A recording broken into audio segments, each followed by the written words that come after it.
And here's something so interesting. Babies are born with two fears, the fear of being dropped and the fear of loud noises. They don't have any more fears. They will crawl straight over the balcony and down a flight of stairs. They'll walk straight out of an open window. They'll put their hand in a dog's mouth. They'll stick their fingers in an electric socket because they don't know fear. And the reason I'm telling you that is because so many fears we have are acquired. So people say, I'm scared of being rejected. I don't like when people look at me. Here's the thing, when you were born, what was your first experience? Being looked at, the nurse, the doctor, mum, dad, grandparents looked at you, counted your toes. No baby goes, oh, don't look at me. I'm a bit fat, or I'm having a bad head, or I've got these fat legs. Babies love being looked at. Even when their diaper's full and their nose is running, they like attention. So the fear of being judged is an acquired fear. It's a learnt fear. We learn to fear being judged because we were judged unkindly or unfavorably. However, you can overcome that by judging yourself really well. So we have kind of what I call external fears. What if I go out with this person and they dump me?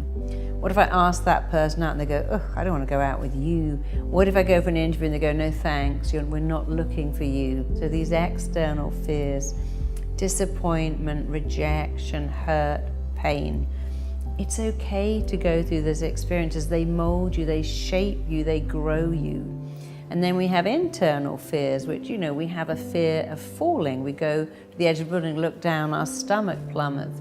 I go to speak on stage and my fingers feel kind of tingly because I decided whether there's excitement. A lot of people say, oh, I'm so nervous. And so we have that inner nervousness about doing things. And then we have fears of dogs and cats and bees and lifts, but these are all learned fears. For every person who fears cats, someone else loves them. And usually as a child, you'll either go, dogs bite, or that cat will scratch you, or that bee's going to sting you, or you're going to fall out of the tree and kill yourself, or you might drown in the water. And I worked with a little boy recently who was very fearful because his father would say things. Well, when I was at school, this kid like you ran in the road and he got run over and killed because he didn't know where he was going. I knew someone who never learned to swim and then on holiday he drowned. And he wanted to make this kid safe, but he actually terrified him because he filled him up with fear of what could go wrong, the worst possible outcome. On a plane, it's going to crash. I'm driving in the rain, I might skid and die. There is no point in those fears. When you focus on the worst possible outcome, you actually feel as if you are in that worst possible outcome. The only way to overcome a fear is, instead of focusing on the worst possible outcome, to focus on the best possible outcome. I'm driving, it's foggy, it's dark, it's icy, I might skid off the road and kill myself. Or I'm driving very carefully, I'm driving very slowly, I'm driving very cautiously because I'm going to be safe and I'm going to get home. See, that's the difference. You just have to give yourself different beliefs. The thing with fear always is you have two choices. Rationalize why you feel so terrible, or talk yourself out of it. And I was on the beach with my daughter and there was a big dog, and it was quite a scary dog, and she didn't like this dog. And I said to her, darling, when you don't like a dog, you get very scared, and the dog doesn't like it either, and he gets scared. So when you see a scary dog, turn your back to it. Don't look at it, because when you look at it, you're challenging it. And that's hard to do, to turn your back on a dog. But if you turn your back, it's not a challenge. And she understood that. And I was always teaching her, when you have a fear, you have a choice.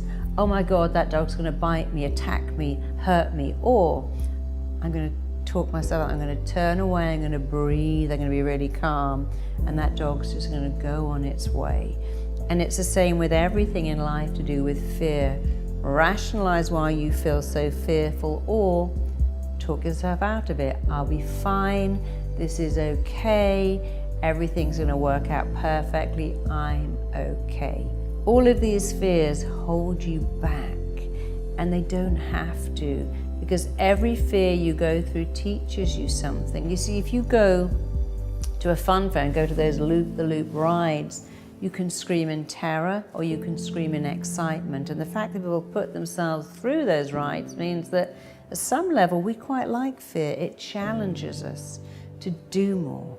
It challenges us to grow more. So don't fear fear. Remember, the only fear to fear is fear itself.